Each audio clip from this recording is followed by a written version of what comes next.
අද දවසේත් අපිත් එක්ක එකතු වෙලා ඉන්න හැම කෙනෙක්ම ඊට ආදරෙන් යේසුස් වහන්සේගේ නාමයෙන් පිළිගන්නවා. අපි මොහොතක් යන යනවා ස්වාමීන් වහන්සේට ප්‍රශංසා කරනවා. ස්වාමීන් වහන්සේට නමස්කාර කරනවා.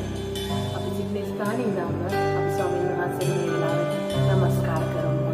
හalleluya. අපි නමස්කාර කරමු. හalleluya. ස්වාමීන් වහන්සේ නමස්කාර වේවා. ඔබ වහන්සේ ගෞරව වේවා ස්වාමී. Hallelujah. Iloba shantara baka rika variantara baka shaika variantara baka shika variantara baka rika ba shantara variantara baka shika variantara baka Allah asal syukurkan maksudnya haleluya bersangsara Allah asal nama syukurkan maksudnya haleluya suci suami haleluya rika ba shantara baka raka baka variantara baka Era baba maka shika variantara baka shika variantara baka Shidani Muhasa namaskar vela haleluya Yani Muhasa namaskar vela haleluya Suti swami Muhasa namaskar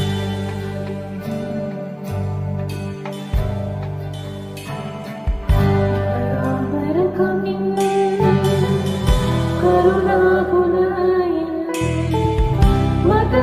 Yesua magina kia swamina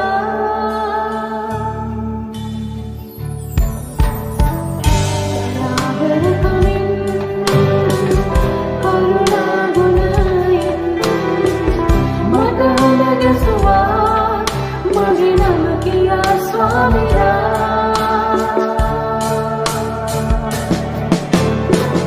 Kini nadamasi dinarike Sumber magi naikia Jalan nadamasi dinarike Sumber magi naikia Kini nadamasi dinarike Sumber magi naikia Jalan nadamasi dinarike Sumber magi naikia Kini jannat igalode Madhavan igalode Suratin malingina Ugagilagira Kini jannat igalode Madhavan igalode Suratin malingina Ugagilagira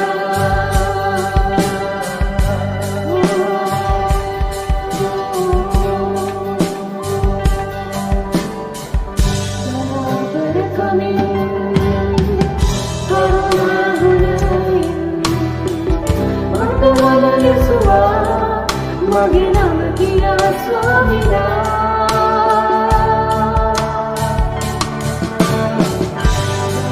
Berakamin karuna gunai Matahana Yesua magina kia swamina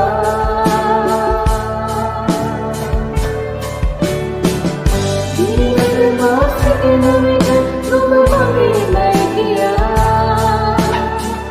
Jalan nadamasi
ලොව වෙනුවෙන් ජීවිතේ සමිඳුන්හාට මහිමය වේවා නැවත නැගිටින් අපේ හදවත ජීවිතේ සමිඳුන්හාට මහිමය වේවා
පහළොස්වන ඉරුදින.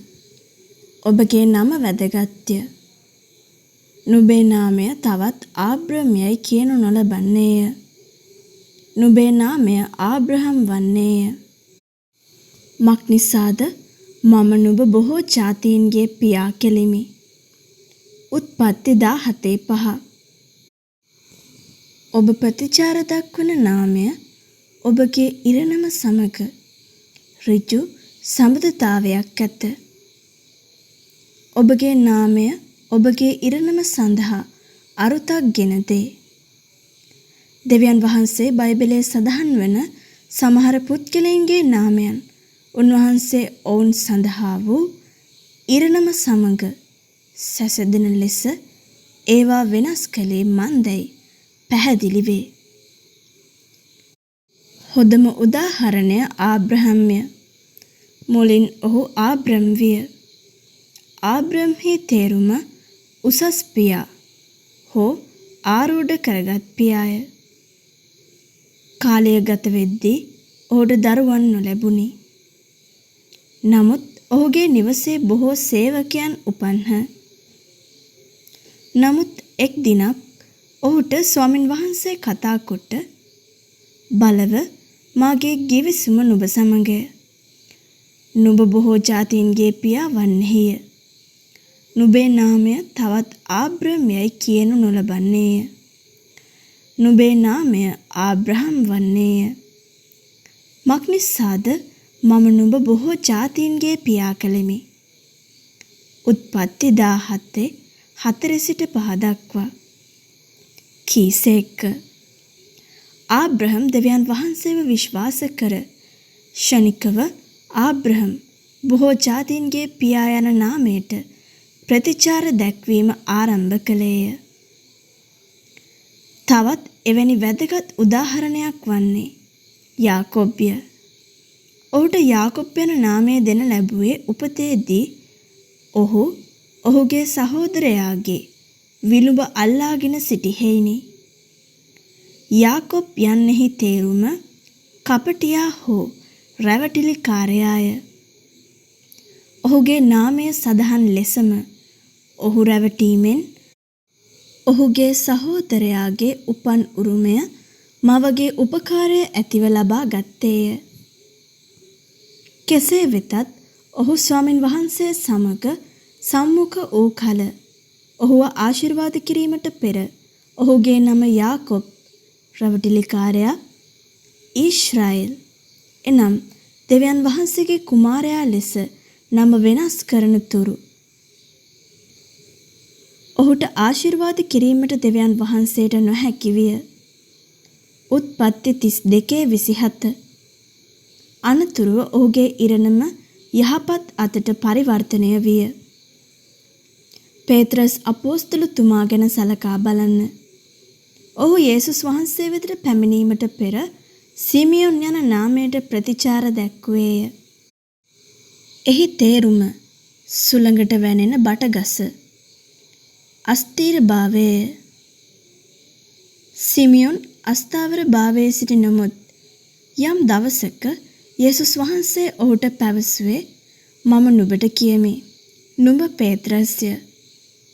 Greek පෙට්‍රෝස්. තවද මේ පර්වතය ග්‍රීක පෙට්‍රා. පිට මාගේ සභාව ගොඩනගන්නෙමි. මතෙව් 16:18. ඔබගේ නම දේව වචනය සමග නොසැසදේ නම් ඔබ එය වෙනස් කළ යුතුය. ඔබගේ මුළු ජීවිත කාලය පුරාම ඔබ එම නාමයට ප්‍රතිචාර දැක්වුවත් කම් නැත. ඒ ක්‍රිස්තුස් වහන්සේ තුළ ඔබ කවුද යන එළිදරව්ව සමග නොසැසදේ නම් දෙවියන් වහන්සේගේ වචනයට ප්‍රතිචාර දක්වමින් ඇදහිල්ලේ ක්‍රියාවක් ලෙස එය වෙනස් කරන්න. හාලෙලූයා. වැඩිදුර අධ්‍යයනය සඳහා උත්පත්ති 32:24 සිට 28 දක්වා. යාකොබ් හුදකලාව සිටියේය. එවිට මිනිසෙක් පහන් වෙන තුරු ඔහු සමග පොරබැදුවේය. ඒතනන් වහන්සේ ඔහුගෙන් ජය නොලැබෙන බව දුටු විට ඔහුගේ කලවා සන්ධියට ගැසූසේක. යාකොබ්ගේ කලවා සන්ධියද උන්වහන්සේ සමග පොරබදද්දී ඇදී ගියේය.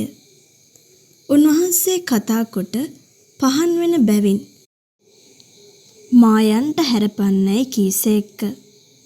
ඔහුද ඔබ මට ආශිර්වාද කළොත් මිස නැත්නම් යන්ට නොහරිමි කීයේ. නුඹේ නම මොකදයි උන්වහන්සේ ඔහුගෙන් ඇසූසේක. යාකොබ්යයි ඔහු කීය. නුඹ දෙවියන් වහන්සේ සමගත් මනුෂ්‍යයන් සමගත් පොරබදා ජයගත් නිසා නුඹේ නම බිම්මතු යාකොබ් නොව ඊශ්‍රායෙල් වන්නේ යයි උන්වහන්සේ කීසේක. මතෙව් 16:16 සිට 18 දක්වා. සීමෝන් පේත්‍රස් උත්තර දෙමින් ඔබ ක්‍රිස්තුස් වහන්සේය. ජීවමාන දෙවියන් වහන්සේගේ පුත්‍රයාණෝ යයි කීවේය. යේසුස් වහන්සේ උත්තර දෙමින් සීමෝන් බරයෝනා නුඹ ආශිර්වාද ලද්දෙක්ය. මක් නිසාද ස්වර්ගයේ සිටින මාගේ පියාණන් වහන්සේ මිස මාංශය හා රුධිරය මේක නුඹට එළිදරව් නොකළේය. මම නුඹට කියමි නුඹ පේත්‍රස්ය.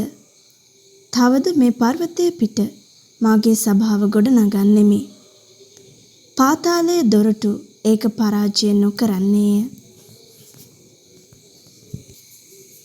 අද දවසේ වචනය තුළ ඉතා අනර්ගෝ කාරණාවක් ස්වාමින් වහන්සේ අපට කතා කරයි. අලුත් එළිදරව්වක් උන්වහන්සේ අපට කතා කරයි.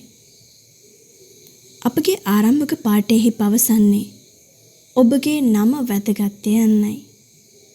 හලෙලූයා. මොහොතක් සිතන්න. ඔබගේ නමේ අර්ථය ඔබ දන්නවාද?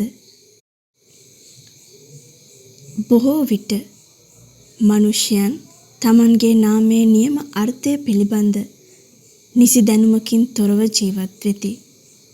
නමුත් අද දවසේ වචනයෙහි පවසන්නේ ඔබගේ සහ මාගේ නාමය දේව වචනය සමග සැසඳෙනවාද යන්න බලන්න කියාය.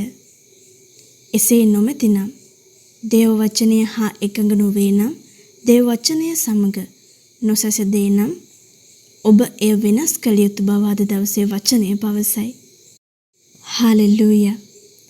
එබැවින් අද දවසේ ඔබගේ නාමයෙහි ඇති අර්ථය සොයන්න. එහි සැබෑම අර්ථය සොයාගන්න. එය ක්‍රිස්තුස් වහන්සේ තුළ ඔබ කවුද යන එළිදරව්ව සමග නොසැසඳේ නම් ඇදහිල්ලේ ක්‍රියාවක් ලෙස උන්වහන්සේගේ දේව වචනයට ප්‍රතිචාරයක් දක්වමින් ඇදහිල්ලේ ක්‍රියාවක් ලෙස ඔබ එය වෙනස් කරගන්න. හාලෙලූයා. දෙවියන් වහන්සේට මහිමය වේවා. අද දවසේ යාඥාව ආශිර්වාදවත් පියාණනි, මාගේ අනන්‍යතාවය, උරුමය හා ක්‍රිස්තුස් වහන්සේ තුළ හැකියාව එළිදරව් කරන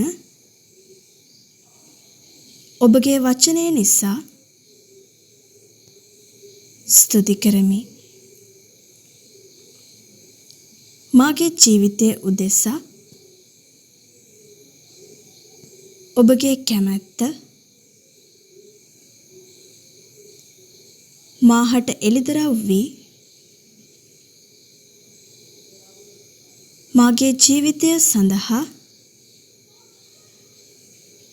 ඔබගේ කැමැත්ත හා පරමාර්ථය සම්පූර්ණ කිරීම උදෙසා මම දිනපතා ජීවත් වෙමි. මා උදෙසා පෙර නියම කළ මාවත්වල ගමන් කරමි. යේසුස් වහන්සේගේ නාමයෙන් ආමේන්. අපි මේ වෙලාවේ වචනට යන්න කලින් ස්වාමීන් වහන්සේ තුළ තවත් නමස්කාර කාලයක් ගන්න යනවා. ඔබ සිටින ස්ථානයේ ඉඳන් ස්වාමීන් වහන්සේ නමස්කාර කරන්න මේ මොහොතේ. හාලෙලූයා. අපි හැම කෙනෙක්ම නමස්කාර කරනවා ආසන මොහොතක්. හාලෙලූයා. ස්වාමීන් නමස්කාර කරනවා. ඌරා බබා කාෂන්තර බා කරුණික බාරි කන්තර බරි අන්තරබා. ඌරිකා මම කාෂන්තර බරි අන්තරබා කාශීක බරි අන්තරබා. හාලෙලූයා. ස්වාමීන් වහන්සේට නමස්කාර කරනවා. ඌරා මාෂාතර බා අපි හැම කෙනෙක්ම ගායනා කරමු.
හාලෙලූයා ජීවමාන දෙවියන් වහන්සේට ප්‍රශංසා වේවා.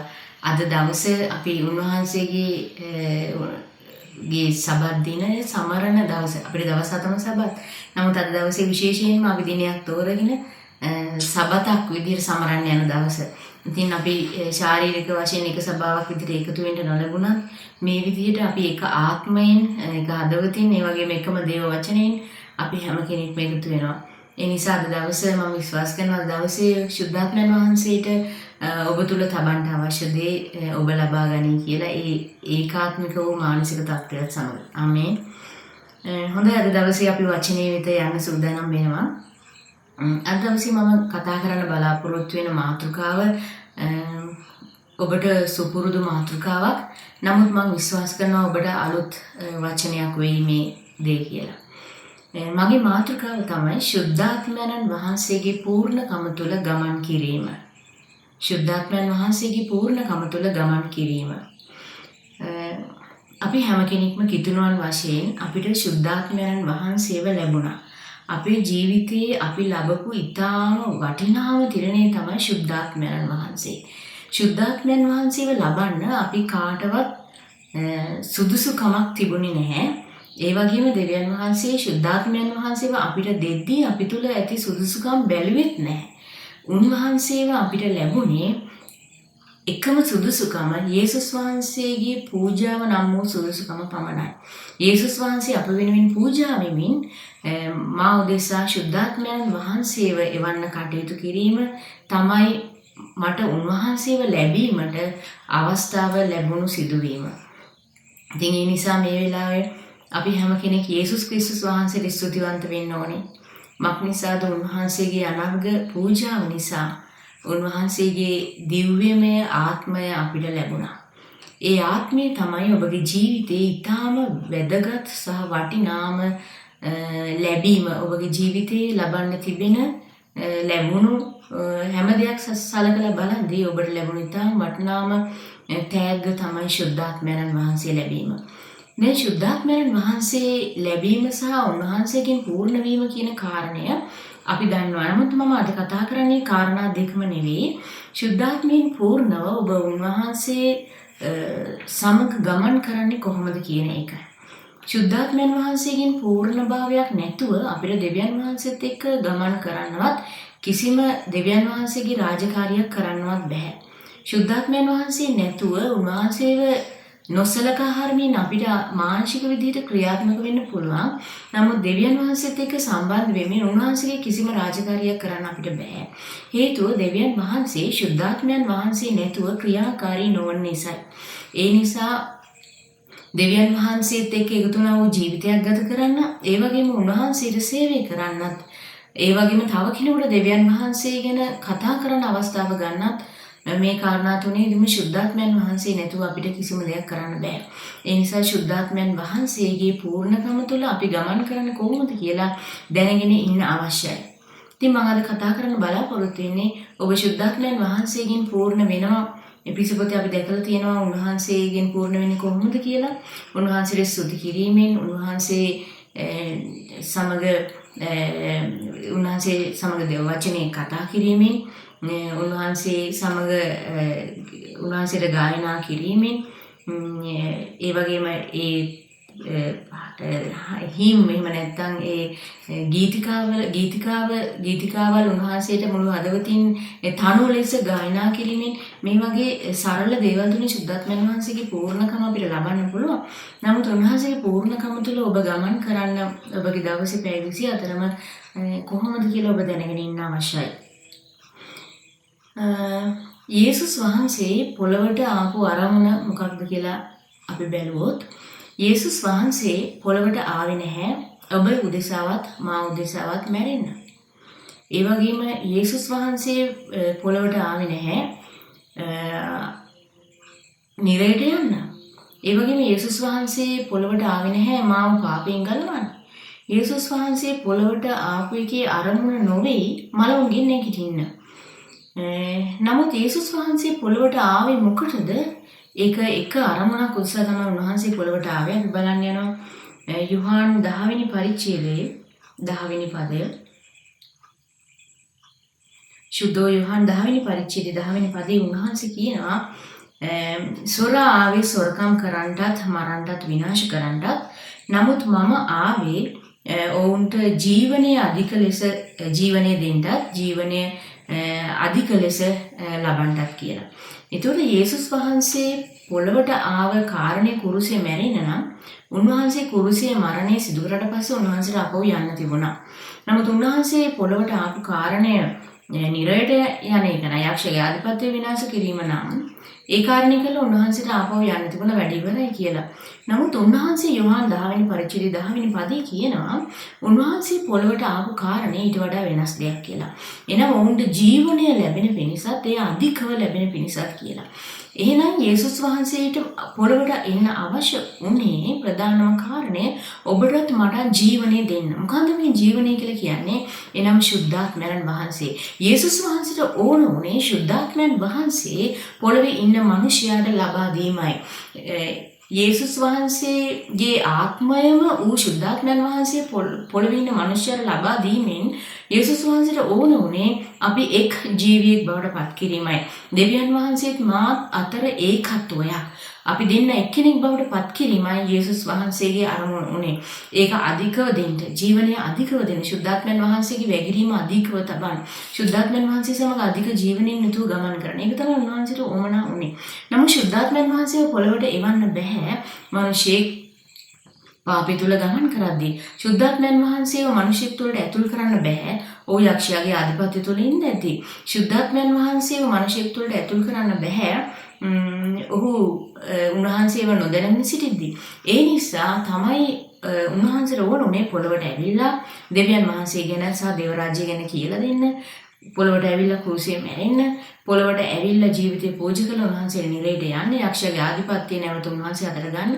මේ කාරණා හැම එකක්ම කරේ ප්‍රධාන වූ ඒකායන අරමුණක් ඉෂ්ට කරගන්න. එනම් ශුද්ධාත්මයන් වහන්සේව ඔබටත් මටත් දෙන්න. එතකොට යේසුස් වහන්සේට ඕන වුණා ශුද්ධාත්මයන් වහන්සේ අපිට දීම සහ ඒක අධිකව ඒ කාරණේ අපි තුළ සිදුවීම.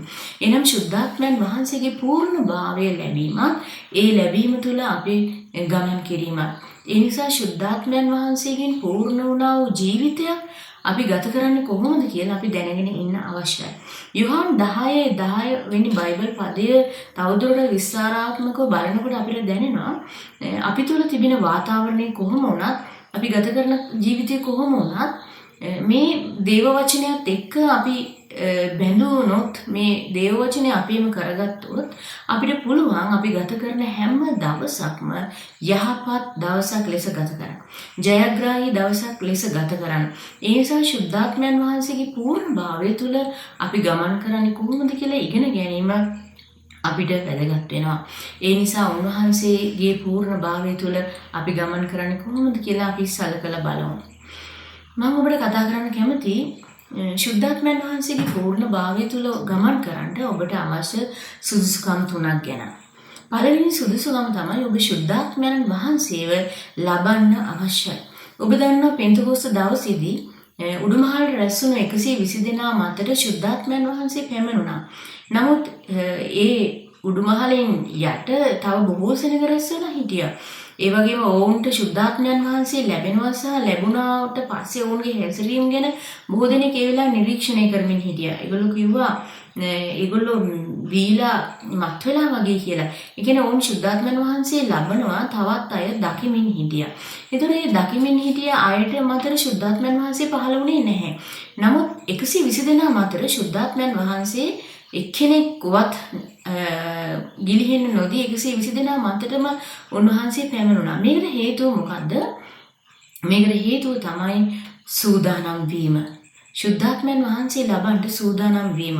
ඒ නිසා ශුද්ධාත්මයන් වහන්සේ අපේ ජීවිතයට ලැබීමට අපි තුල සූදානමක් තිබෙන්න ඕනේ. මම කලින් කතා කරා වගේ ඔබට සුදුසුකමක් නම් අවශ්‍ය නැහැ.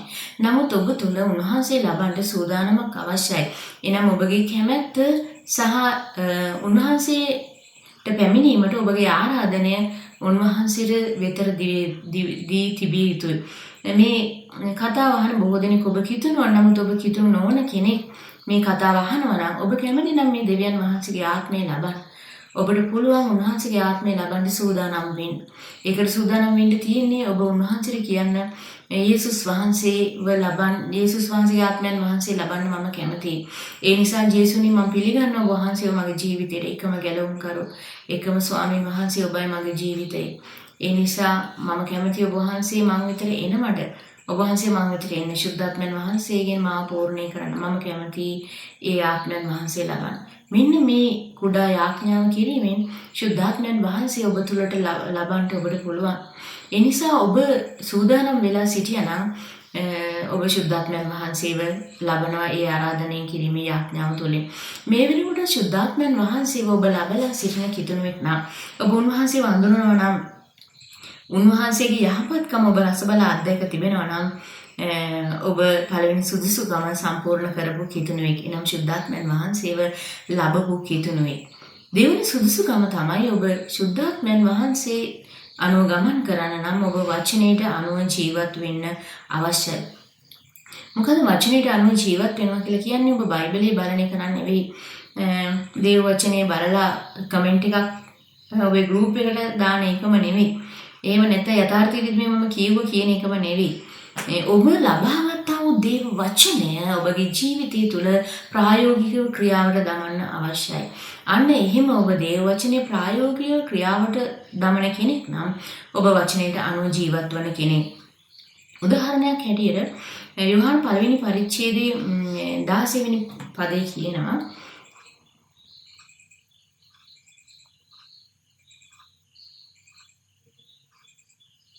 යොහාන් පළවෙනි පරිච්ඡේදයේ 16 වෙනි පදයේ කියනවා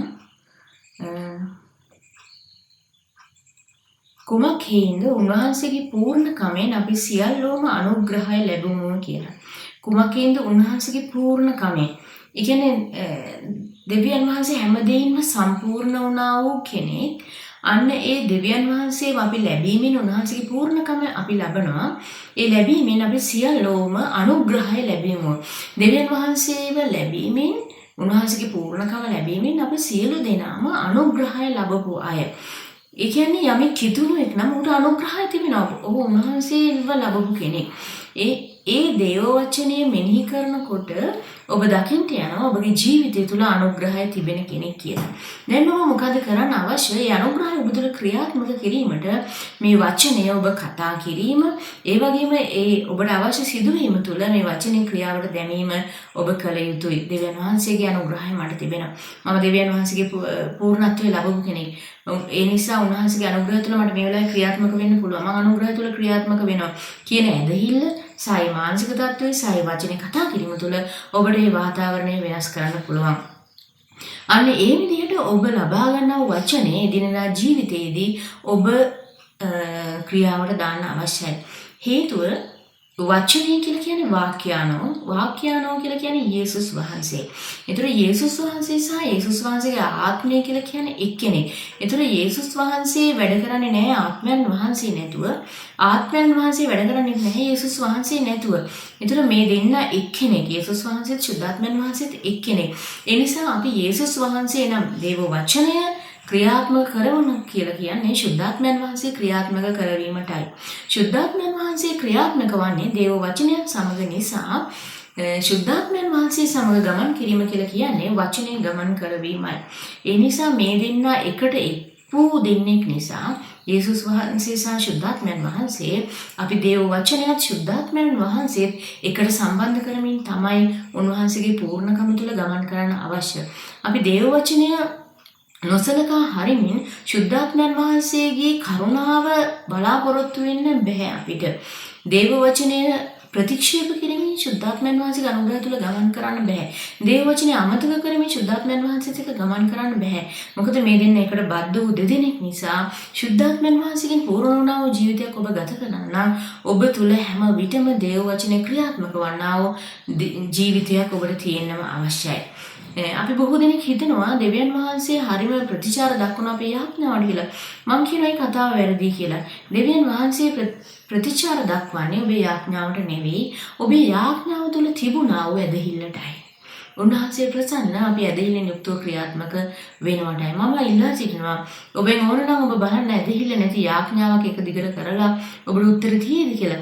නමුත් ඔබ ඇදහිල්ල නැතුව කරන එක වචන දෙක තුනක යාඥාවෙන් ඔබට ප්‍රතිඵලයක් බලාපොරොත්තු වෙන්න පුළුවන්. මේ නිසා යාඥාව හෝ ඔබ උන්වහන්සේව බලාපොරොත්තු වීම එහෙම නැත්නම් නොයෙකුත් ඔබ හිතන දේවල් එක්ක දෙවියන් වහන්සේගෙන් වැඩක් කරවගන්න මම කියන එක ආත්මික තලයේ සිද්ධ වෙන දෙයක් නෙමෙයි. හේතුව දෙවියන් වහන්සේ ක්‍රියාත්මක වෙන්නේ උන්වහන්සේගේ වචනයට අනුවයි. ඒ නිසා දෙවියන් වහන්සේ කියා තිබෙන දේ නම් උන්වහන්සේගේ වචනය අනුව ක්‍රියාත්මක වෙන්න කියන එකයි. ඒ නිසා උන්වහන්සේගේ වචනය අනුව අපි ක්‍රියාත්මක වෙන විට ඇදහිල්ල ක්‍රියාත්මක වෙනවා. ඒ වගේම අපේ යාඥාවට උත්තර තිබෙනවා. ඒ වගේම අපි ශුද්ධාත්මයන් වහන්සේ සමග ගමන් කරලා. ඔබට මතක ඇති අන්ධයෝ දෙදෙනාගේ කතාවේදී අන්ධයෝ කෑ ගැසුවා, ඔවුන් මොර ගැසුවා දෙවියන් වහන්සේගේ කරුණාව ඉල්ලලා. ඔවුන්ගේ කඳුළු යේසුස් වහන්සේ දැක්කා. ඒ වගේම ඔවුන්ගේ හඬ ගැසීම උන්වහන්සේ කන් වලට ඇසුණා. නමුත් උන්වහන්සේ උත්තර දැක්වේ ඔවුන්ගේ කඳුළු වලටවත් ඔවුන්ගේ හඬ ගැසීමටවත් නෙමෙයි. නුඹේ ඇදහිල්ල නුඹ සුව කළේ කියලා ඔවුන්ට කිව්වේ. ඒ නිසා අපේ ඇදහිල්ල තමයි යමක් කට ප්‍රතිචාරයක් එහෙම නැත්නම් උත්තරයක් අප වෙත ගෙනෙන්නේ. ඇදහිල්ල කියලා කියන්නේ දෙවියන් වහන්සේගේ වචනයෙන් එන ප්‍රතිඵලයයි. ඒ නිසා දෙවියන් වහන්සේගේ වචනයත් එක්ක අපි ක්‍රියාත්මක වෙන්න අවශ්‍යයි. ඒක තමයි කියන්නේ ශුද්ධාත්මයන් වහන්සේ සමග ගමන් කරනවා කියලා. ඒ නිසා මේක අපි අහලා තියෙන ඕන තරම් දෙවියන් වහන්සේගේ වචනයත් එක්ක ගමන් කරන්න කියලා. නමුත් අපි දකිනවා ඔබ බොහෝ දෙනෙක් යථාර්ථ රිද්මේ කියවනවා, බයිබලයේ කියවනවා, ඒවට ඔබගේ ගෲප් වලට ඔබ කමෙන්ට් දානවා. මම කියුවා කියලා දානවා. ඒ වගේම මම මේ දේ ගත්ත කියලා දානවා.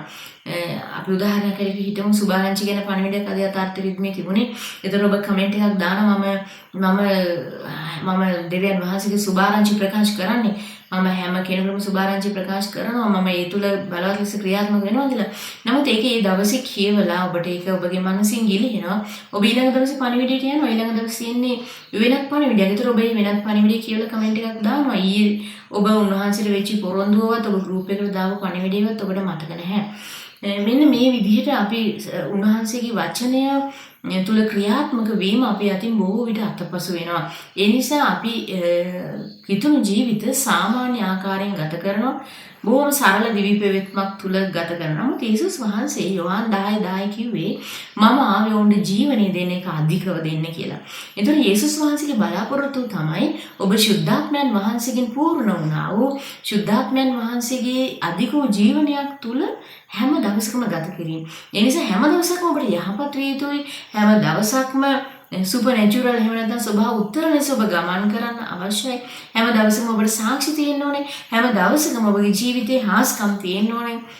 හැම දවසකම මම ඇචීව් කරා මේක මට මේක ලැබුණා කියන හැඟීම ඔබ ජය ගත්තා කියන හැඟීම ඔබට දැනෙන්න ඕනේ. ඒ වගේම යක්ෂයාට ඔබගේ හිත ඇතුලේ සිහින් හිනාවක් එයා පෙරදුනා, එයාට බැරි වුණා මන් තුළ ජය ගන්න, එයා පෙරදුනා කියන හිනාව යක්ෂයා වෙනුවෙන් ඔබගේ හදවතේ තියෙන්න ඕන. ඒ වගේම ඔබ තුළ ධෛර්යයක් හැම වෙලාවෙම තියෙන්න ඕනේ. මම හැම වෙලෙම සාර්ථක ජීවිතයක් ගත කරනවා කියලා. ඒ වගේම ඔබට එන අපවාද, චෝදනා, එහෙම නැත්නම් වැරදි වැටහීම්, එහෙම නැත්නම් මොනවා හරි ඔබට මිනිස්යාගෙන් එන ඔබව කඩා වැටෙන්න පුළුවන් ඕන වාතාවරණයකට පරිහාස කරනවා කියන වචනේ පොළවේ අර ගීතාවලිය පොතේ උන්වහන්සේ කියන්නේ පොළවේ රජුරු දෙවියන් වහන්සේට සරදම් කරන නමුත් දෙවියන් වහන්සේ උන්වන්ට පරිහාස කරනවා කියලා කියන්නේ සරදම් විදිහට hina වෙනවා. දෙවියන් වහන්සේ උන්ට hina වෙන කෙනෙක් සතපහකටවත් ගණන් ගන්න නැතුව. අන්න ඒ වගේ ඔබට එන චෝදනා සතපහකටවත් ගණන් ගන්න නැතුව ඔබට hina වෙන්න පුළුවන් තරම් අභ්‍යන්තරයේ ආත්මික ශක්තියක් ඔබ තුළ තියෙන අවශ්‍යයි.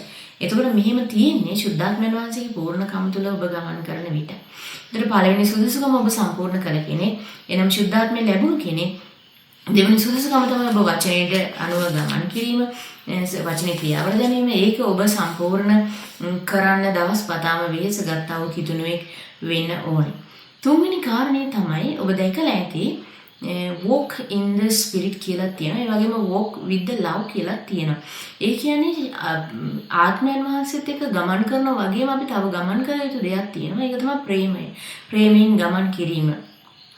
එතකොට ශුද්ධාත්මයන් වහන්සේගේ පූර්ණකම තුළ ගමන් කරනවා කියලා කියන්නේ ගමන් කරනවා කියනකොට ප්‍රේමයත් අපි තුළ සම්පූර්ණ වෙලා තියෙන අවශ්‍යයි.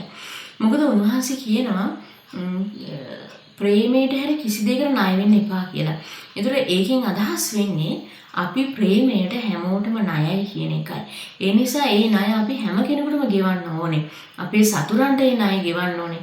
අපි ගොඩක් වෙලාවට ඒ ණය ගෙවන්නේ අපිට ආදරය කරන අයට විතරයි. ආදරය කරන්නේ අපි ඔවුන්ට විතරයි. ඒ ණය ගෙවන්නේ අපි ඔවුන්ට විතරයි. නමුත් බයිබලයේ කියනවා සතුරන්ට ප්‍රේම කරපළා කියලා. ඒ නිසා අපි සතුරන්ටත් ණය ගෙවන්න ඕනේ. අපිට වෛර කරන අයටත් අපි ප්‍රේම කරන්න අවශ්‍යයි. එතකොට ප්‍රේමයෙන් ගමන් කිරීම කියන එක ශුද්ධාත්මයන් වහන්සේගේ පූර්ණකම තුළ ගමන් කිරීමට අත්‍යවශ්‍ය දෙයක්. බොහෝ අයගේ ආත්මික ජීවිත තුළ ඔවුන් සේවය සඵල කරගන්නවා. ආත්මික ජීවිත සඵල කරගෙන සේවය සඵල කරගන්නවා. සේවය සඵල කරගෙන ඉදිරියට යනකොට ඔවුන්ගේ ප්‍රේමය කියන කොටස මග හැරෙනවා.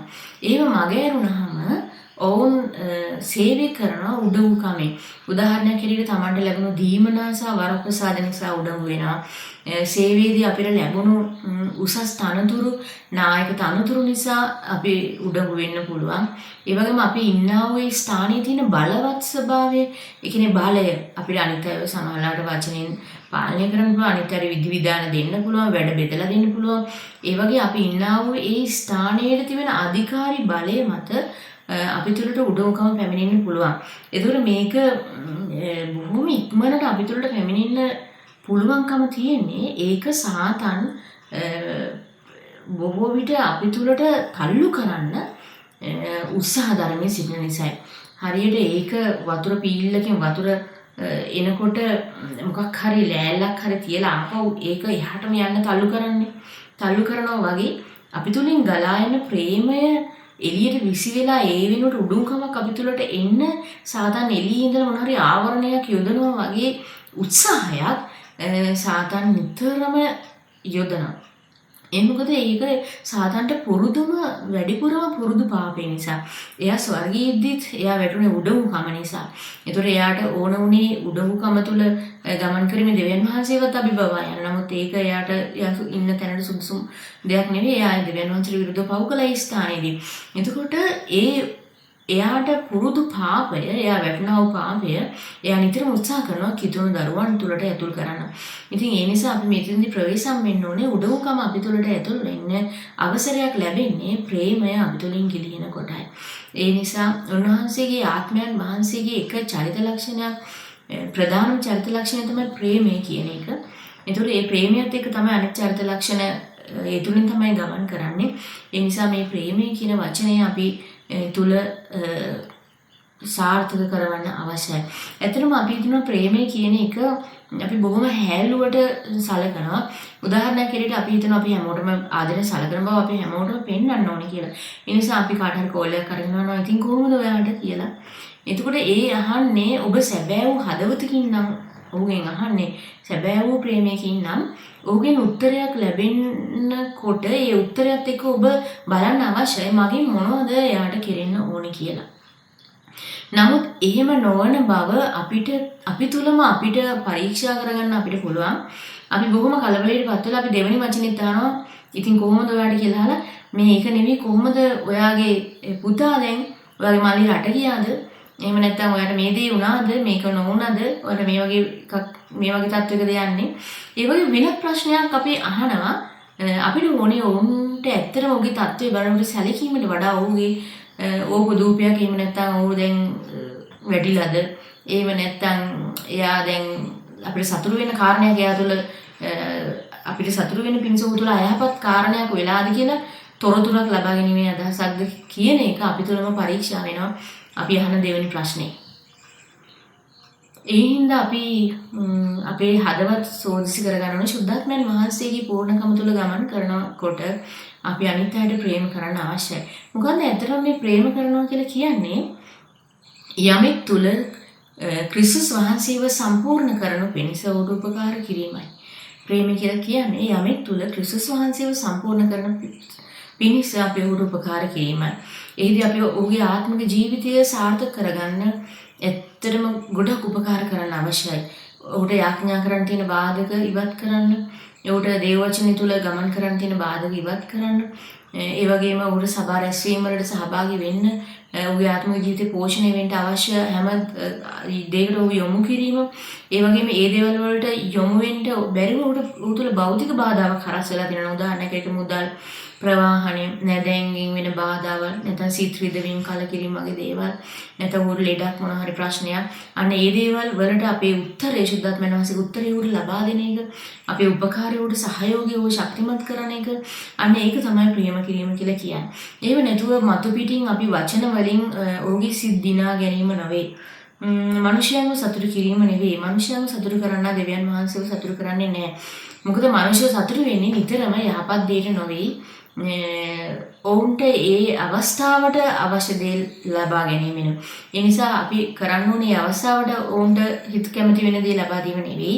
ඔහු තුළ ක්‍රිස්තුස් වහන්සේ සෑදෙන පිණිස අවශ්‍ය දේ සම්පූර්ණ කිරීමයි. ඔබට මතක ඇති පාවුල්තුමා කියලා තියෙනවා ක්‍රිස්තුස් වහන්සේ සෑදෙන තුරු මම ප්‍රසව වේදනාව විඳිනවා කියලා. ඒ කියන්නේ අධික ප්‍රේමයේ ලක්ෂණයක්.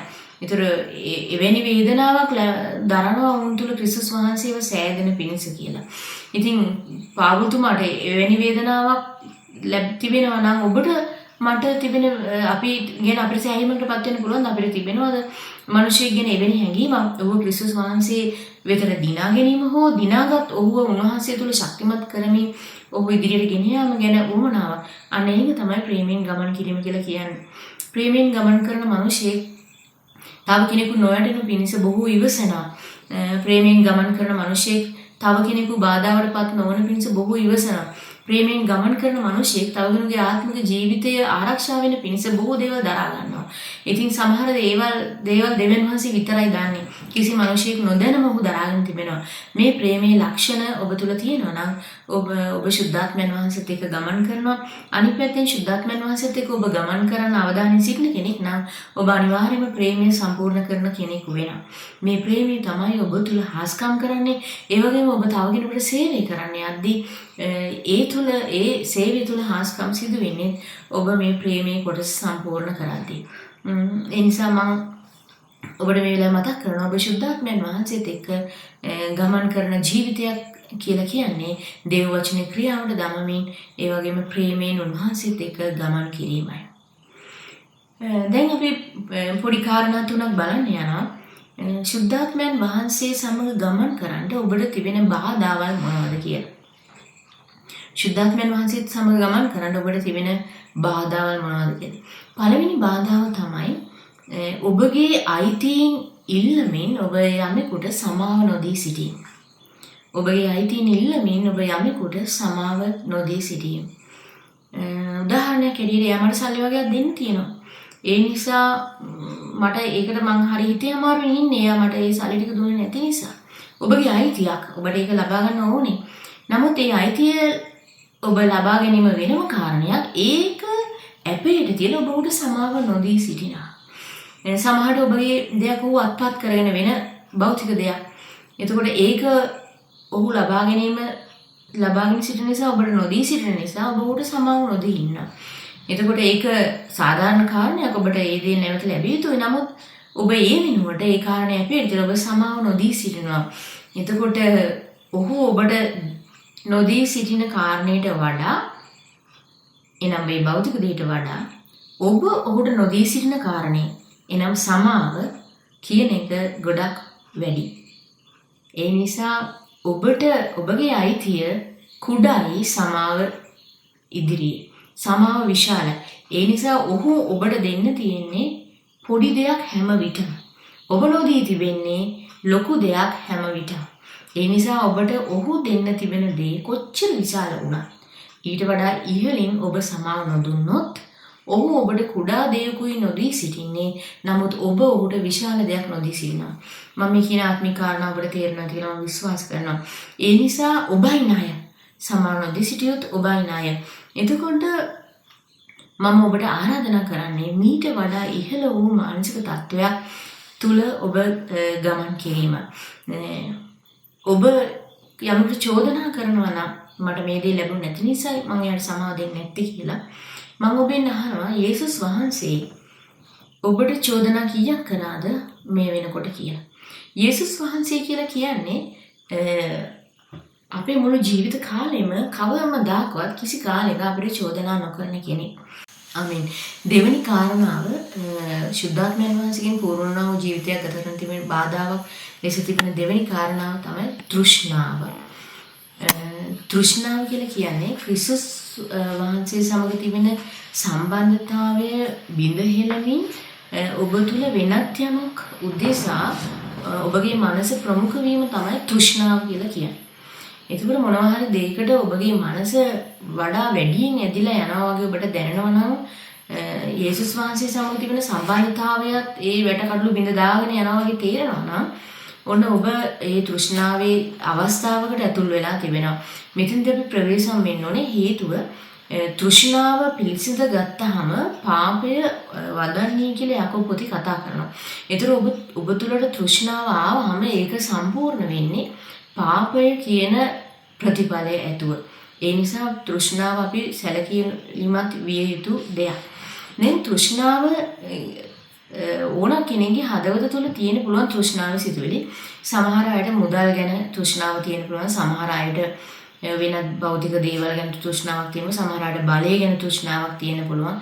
සමහර අයට විරුද්ධ පාර්ශවයේ කෙනෙක් ගැන තෘෂ්ණාවක් තියෙන පුළුවන්. එතන මේ වගේ එක එක අඩු වැඩි වශයෙන් වූ තෘෂ්ණාවල් ඕන කෙනෙකුට තියෙන්න පුළුවන්. නමුත් මේ තෘෂ්ණාවල් පෝෂණය කිරීම තමයි වැරදි. මේ තෘෂ්ණාව ඔබට දැනෙනවා. ඔබ අඳුරගෙන ඉන්න එක මන් තුළ තියෙන මේ වගේ ಜಾති තෘෂ්ණාවක් කියලා. ඒතර මේකට සම්බන්ධ දෙයක් ඔබ ළඟට ආවහම ඒක සිතුවිලි වලින් පෝෂණය කිරීම තමයි වැරදි. ඒතර මේක ලෝකයේ මේ භාෂාව අඳුරන්නේ නැහැ. තෘෂ්ණාව, පාපය, පරීක්ෂාව මේ දේවල් ලෝකයේ අඳුරන්නේ නැහැ.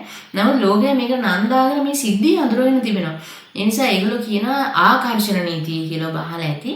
මොනවා හරි දෙයකට දෙයක් මනසට වැටුනහම මනස ඒක නිතර මෙනෙහි කරමින් ඒක මනසට ඇද ගන්න උත්සාහ කරනවා. අර ගුරුත්වාකර්ෂණයෙන් පොළොවට දේවල් ඇද ගන්නවා වගේ මනසට දේවල් ඇද ගන්න මනස උත්සාහ කරනවා. ඒතර මනසේ ස්වභාවය ඒකයි. ඒක තමයි පොළොවේ ගැලවෙන ලැබුපොය ආකර්ෂණ නීතිය කියලා කියන්නේ. ඒතර අපේ මනසට ඒ වගේ මොනවා හරි දෙයක් වැටුනහම මනස උත්සාහ කරනවා ඒක තමන් කැමති දෙයක් නම් ඒ සිතුවිලි වලින් පෝෂණය කරමින් ඒක තමන් තුළට ලබා ගන්න. එතකොට මේක අපි තේරුම් ගන්න ඕනේ. ඒ හිතට වැටලා තියෙන දේ තෘෂ්ණා සහිත දෙයක් නම් ඒකෙන් අපි ඉවත් වෙන්න අවශ්‍යයි. සිතුවිලි බිඳ හෙලන්න කියලා 2 Korinth 10:5 කියනවා. අපේ සිතට අනවශ්‍ය විදිහට එන සිතුවිලි බිඳ හෙලන්න කියලා. ඒතර ඔබ දැකලා තියෙන වීදුරුවක් බින්දෙනවා. ඒක බින්දෙනවාම කුඩු වෙලා යනවා ආයෙ එකතු කරන්න බෑ. ඒතර ඒක විශ්වාස කරන්න අන්න ඒ වගේ බිඳ හෙලනවා කියන වචනේ තේරුම නැවත එකතු කරන්න බැරි වෙන විදිහට විසිරීමයි.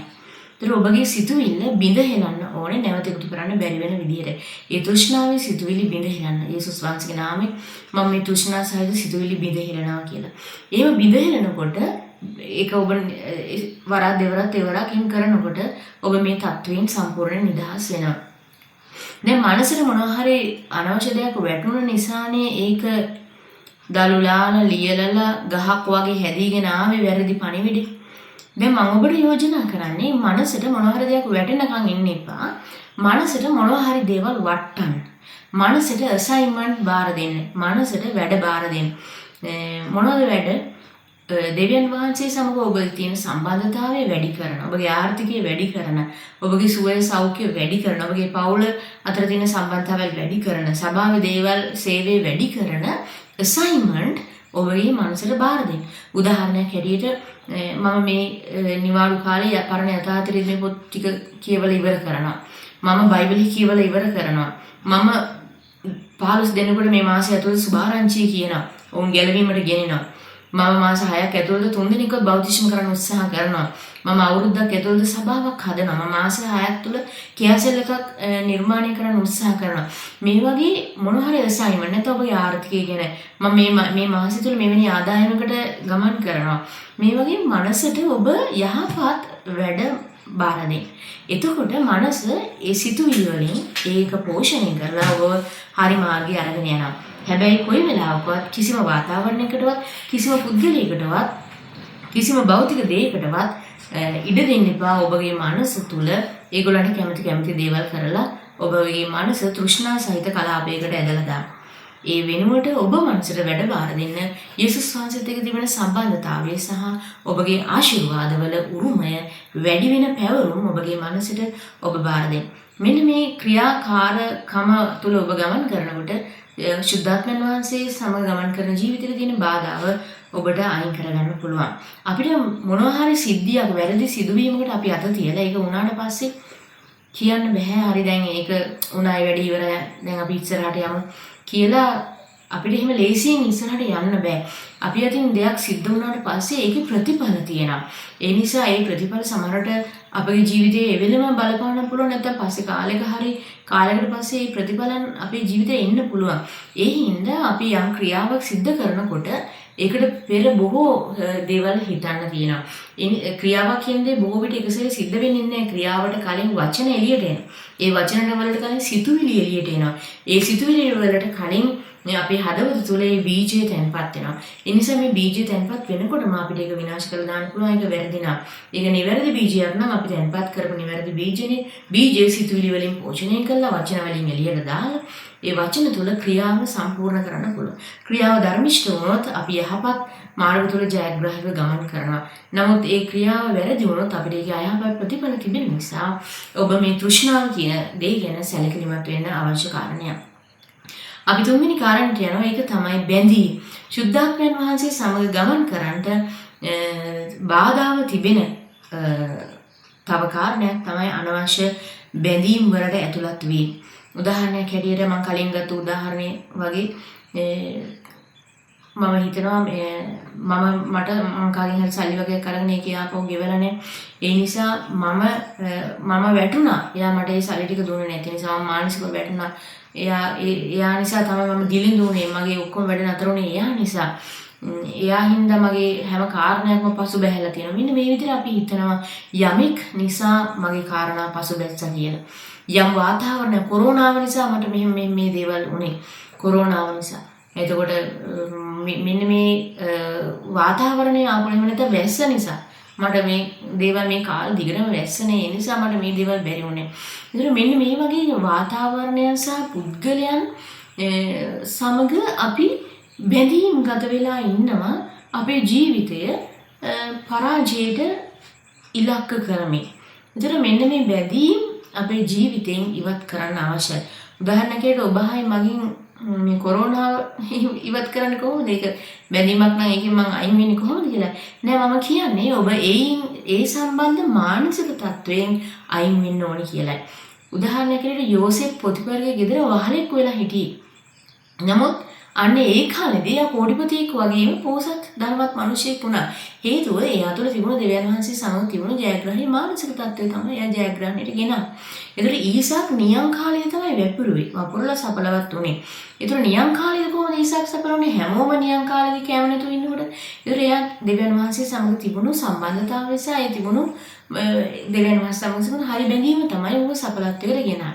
ඒතර ඔබ සමග තිබෙන වැරදි බැඳීම් නිසා සහ ඔබ වැරදි බැඳීම් වලට දෙන අවසරය නිසා ඔබ පරාජිත තත්ත්වයන් වලට ගමන් කරන්න පුළුවන්. ශුද්ධාත්මයන් වහන්සේ සමග ගමන් කිරීමෙන් ඔබ ඉවත් වෙන්න පුළුවන්. ඒ නිසා කාටවත් අවසර දෙන්න එපා ඔබගේ ජීවිතය වලට අනවශ්‍ය විදිහට බැඳීම් හදන්න. උදාහරණයක් විදිහට ඔබගෙන් ණයට සල්ලි ගත්තු කෙනා ඔබට සල්ලි ගෙවුවොත් දෙවියන් වහන්සේට ස්තුති වේවා. නමුත් ඔබට ආපහු මේ මුදල ගෙවුවේ නැත්නම් ඒකට ඔබ මොකද කරන්න ඕනේ? ඊට වඩා උසස් මානසික තත්වයකට ඔබ ඇතුල් වෙන එකයි. බයිබලයේ කියා තිබෙන්නේ සැතනොසිතා ණයට දෙන්න කියලා. දැන් දෙවියන් වහන්සේ මේ මොකද කරන්නේ? තියෙන දේ සැක නොසිතා ණයට දෙන්න කියන කාරණේ නෙවෙයි. සැක නොසිතා ණයට දෙන්න කියන කාරණයෙන් අපි අවධානය අරගෙන යනවා ඒ මානසික තත්වයෙන් එළියට. උදාහරණයක් ඇරෙන්න අපිට ණයට දීපු කෙනා අපව අපිට ඒක රිටර්න් කරේ නැත්නම් අපව දුන්නේ නැත්නම් ඒ බැඳීම ඒ මානසික තත්වය අභිබව ඉහළ මානසික තත්වයකට දෙවියන් වහන්සේ අභිබව අරගෙන යනවා. ගිහිල්ලා උඩ තත්වයකින් උන්වහන්සේ අපේ මනස තබලා අපිට කියනවා මේ බැඳීම් වලින් එළියට එන්න කියලා. ඉතින් ඒ නිසා කවුරු පුද්ගලයෙක්වත් මානසික තත්වයක්වත් නෙවෙයි ඔබ පහරට දාන්නේ. ඔබව බංකොලොත් කරන්න පුළුවන් තරම් ඔබගෙන් සල්ලි ණයට ගන්න කිසි මිනිහෙකුට බෑ. හේතුව ඇයි? ඔබ ක්‍රිස්තුස් වහන්සේ සමග හවුලුමකාරයෙක් නිසා. ඒ හින්දා ඔබ බංකොලොත් කරනවා නම් ක්‍රිස්තුස් වහන්සේව බංකොලොත් කරනවා. ඒ කවදාවත් කිසි මිනිහෙකුට කරන්න බැරි දෙයක්.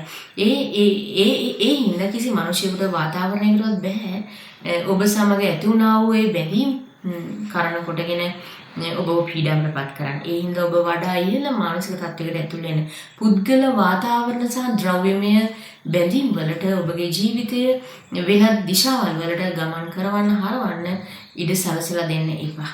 ඔබ බැඳීම් නැති මාංශයක් වෙන්න. බැඳීම් ඔක්කොම තිබුණේ අන්ධකාර රාජ්‍යයේදී. නමුත් දැන් ඔබ අලුත්ම බැඳීමකට ආවා. ඒක තමයි කිසිම බැඳීමක් නැති ක්‍රිස්තුස් වහන්සේ සමග වූ ඒකත්වය.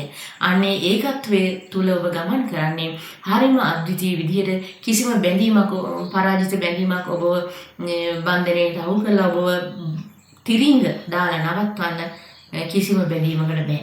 ඒ නිසා ඔබ තුල දැන් තිබෙන ඒ යහපත් වූ ඒකත්වයේ ක්‍රිස්තුස් වහන්සේ සමග ඒකත්වයේ බන්ධනය සියලු බැඳීම් වලින් නිදහස් කරමින් ඔබ විදිහට අරන් යනවා.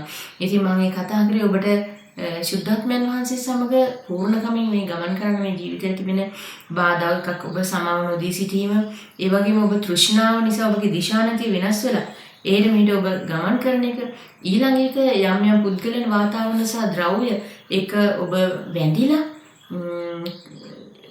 තිරින්ග දාලා නතර වෙලා ඉන්න එක. මෙන්න මේ කාරණා තුنين ඔබ අයින් වුණොත් ඔබට ශුද්ධාත්මයන් වහන්සේගේ පූර්ණකම සහිත ජීවිතයක් ගත කරන්න පුළුවන්. ඒ වගේම මම කිව්වා ශුද්ධාත්මයන් වහන්සේ සමග පූර්ණව ගමන් කරන්න නම් ඔබ උන්වහන්සේගේ වචනේ ක්‍රියාවට දාන ප්‍රේමයෙන් ගමන් කරන මිනිසෙක් වෙන්න කියලා. මේ කාරණා දෙක ඔබගේ ජීවිතේ ඇති කරගැනීම, ඒ වගේම ඔබ ඉවත් වීතු කාරණා තුنين ඔබ ඉවත් වුණොත් ශුද්ධාත්මයන් වහන්සේ සමග පූර්ණ භාවයේ ජීවිතයක් ගත කරන්න පුළුවන්. මම අද කතා කරේ ශුද්ධාත්මයන් පූර්ණව ඔබ හැම දවසක්ම ගත කරන හැටි. යෝහන් 10:10 උන්වහන්සේගේ අධික වූ ජීවනයක් අපිට දෙන්නයි උන්වහන්සේ ආවේ කියලා. ඒ කියන්නේ උන්වහන්සේ පොළොවට පැමිණීමේ අරමුණ ඒකයි. අධික වූ ජීවනයක් සහිත ජීවිතයක් අප තුළ සලසලා දෙන්න. ඒ ජීවිතය උන්වහන්සේ සලසලා දුන්නා. ඒ නිසා ඒ ජීවිතේ හැම දවසකම මම කිව්වේ හැම දවසකම ඔබලා කවුරු හරි ඉන්නවා නම් එයා දිහා හැරිලා බලලා කියන්නේ හැම දවසකම අධික වූ ජීවනයක් සහිත දවසක් ගත කරන්න පුළුවන්. අධික වූ ජීවනය කියලා කියන්නේ ඔබ සමාව දෙන ජීවිතයක්, ප්‍රේමයෙන් ගමන් කරන ජීවිතයක්, දේව වචනය තුළ ක්‍රියාවට දාලා ජයග්‍රහණය ලබා ගන්නා වූ ජීවිතයක්, තෘෂ්ණාවක් අත් නොදකින ජීවිතයක්, බැඳීම් නැති නිදහස් ජීවිතයක්, අදහන හැම දෙයක්ම සඵල වෙන ජීවිතයක්, යක්ෂර සරදම් හිනාවක් ඔබ තුළ හිත ඇතුළේ තියෙන ජීවිතයක්, හිත ඇතුළෙන්ම උනන්දුව ආවා වූ ජීවිතයක් තමයි ඔබට ඒ උනන්දු සහිත ජීවිතයක් කියලා කියන්නේ. ඒ නිසා මේ ජීවිතය ඔබ ගත කරන්න, ඔබගේ ජීවිතය උනන්දුවෙන් ඔබ ගත කරන්න. ඒකේ අලස දවස් ගත වෙන්න ඉඩ දෙන්න එපා. ඒක උනන්දු නැති මලානික දවස් ගත වෙන්න දෙන්න එපා. ශුද්ධාත්මයෙන් පූර්ණ වූ අධික ප්‍රීතිය සහිත, අධික සමාදානය සහිත, අධික ධෛර්ය සහිත දවස් ගත කරන්න ඔබ තීරණය කරන්න. එහෙම තීරණය කරොත් හැම සිද්ධියක්ම ඔබට ප්‍රීතිය උපදවන, සමාදාන උපදවන සහ ජයග්‍රහණය උපදවන දවස්. ඒ සිද්ධිය අවසානයේදී ඔබ ජයග්‍රහණය ලබා තිබෙන, සමාදානය ලබා තිබෙන, සතුට ඇස් දෙක පියාගෙන භුක්ති විඳින්න පුළුවන් සිද්ධිය ඔබගේ ජීවිතේ හැම දවසකම උදා වේ. ඉතින් ඔබට මේ ජයග්‍රහණ ජීවිතයක සුබ පතමින් මම ඔබට ආශිර්වාද කරනවා. ශුද්ධාත්මයන් වහන්සේගෙන් පූර්ණ වුණා වූ ජීවිතයක් හැම දවසකම ඔබගේ ජීවිතය ගත කරන්න ඔබට උන්වහන්සේගේ අනුග්‍රහය ලැබී තිබෙනවා. මම ඔබට ආශිර්වාද කරනවා එහෙම ගත කරන්න ඔබට පුළුවන් වෙන පිණිස. ජේසුස් පිටයි.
ಪರಿಶುದ್ಧ ಬಲವಂತ ಪ್ರೇಮವಂತ පියාණනි නාසරත් යේසුස් ක්‍රිස්තුස් වහන්සේගේ නාමයෙන් අද දවසේ මේ වචනේ නිසා ස්තුති මගේ ස්වාමිනී පූජාව වහන්සේ වෙතට ගෙනනවා මේ ස්වාමිනී වචනය අසා ඒ බාරගෙන ඒ උගේ ජීවිතයට ඇදහිල්ල එකතු කරගන්න දුන්නා පූජාව නිසා ස්තුති මේ ඔබ වහන්සේගේ මේ සියලු පූජා ආණ්ඩුවට යටත් කරනවා ඔබ ආශිර්වාද කරන්න ඉබ්‍රාහිම කමාන්තරණා කාන් සන්දේරක සෙනගතල දෙතලගිප और මේ වචනය ඔබේ ජීවිතවල ක්‍රියාත්මක වනසේ අමතක නොවි යක්ෂයට හොරකම් කරන්න බැරි වෙන පිණිස ඒ වචනයට ඔබ වහන්සේගේ ආණ්ඩුව තියාගන්න යේසුස් වහන්සේගේ නාමයෙන් හාලෙලූයා ඉතින් අපි ඊළඟ දවසේ නැවතත් හමු වෙන්න බලාපොරොත්තු වෙනවා ඒ බලාපොරොත්තු වෙන ඉතා ඉක්මනින්ම අපේ පැය භාගයේ ආඥාව කිසිසේත් මතක කරන්න එපා ශාඛා සභාවල් වල හැටියට එකතු වෙලා කරන ලයින් අප් එක දිනපතා ඒ පැය භාගයක් සභාවක් කරන මතක කරන්න එපා හැම කෙනෙම ඔබගේ නායකයව අමතලා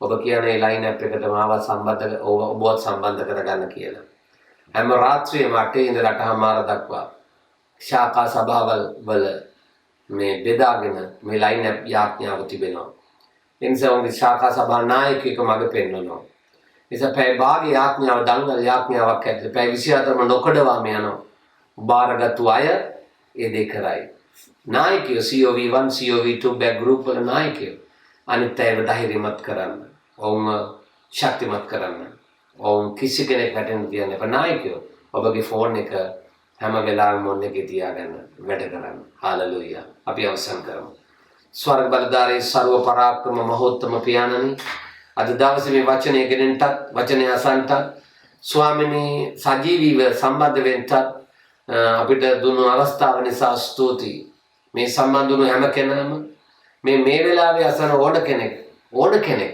ආශිර්වාද ලද්ද බවට අපි ආශිර්වාද කරනවා ස්වාමිනේ ඔබ වහන්සේ වුන්ට ජයග්‍රාහී සඵලවත් ජීවිත ගත කරන්න මේ හතර වැටෙන් එන්නා වූ අසාර්ථක වචන හමුවේ අපි සාර්ථක මිනිස්සු හැටියට පෙනන්ට ඒ පෙන්වල මිනිසයන්ට ඔබ වහන්සේ කවුද කියලා තේරුම් ගන්නට සලස්වන්න පුළුවන් වන පිණිස අපි ඒ සෙනඟට ආශිර්වාද කරනවා ඒ ඔසී සභාවේ හැම දූ දරුවෙකුගේම ආර්ථිකයේ සඵලවත් නිසා ස්තුති.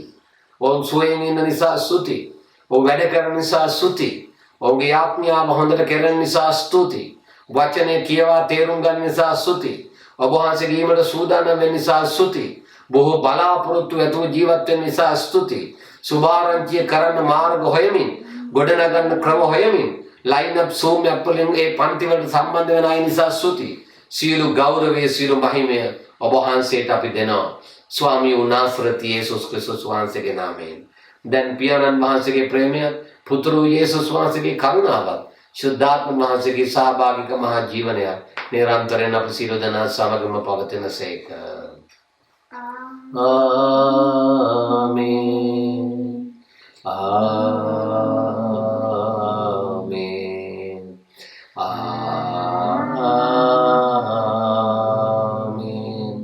සියලු දෙනා නැවතුත් යේසුස් ක්‍රිස්තුස් වහන්සේගේ ආශිර්වාද ලැබිය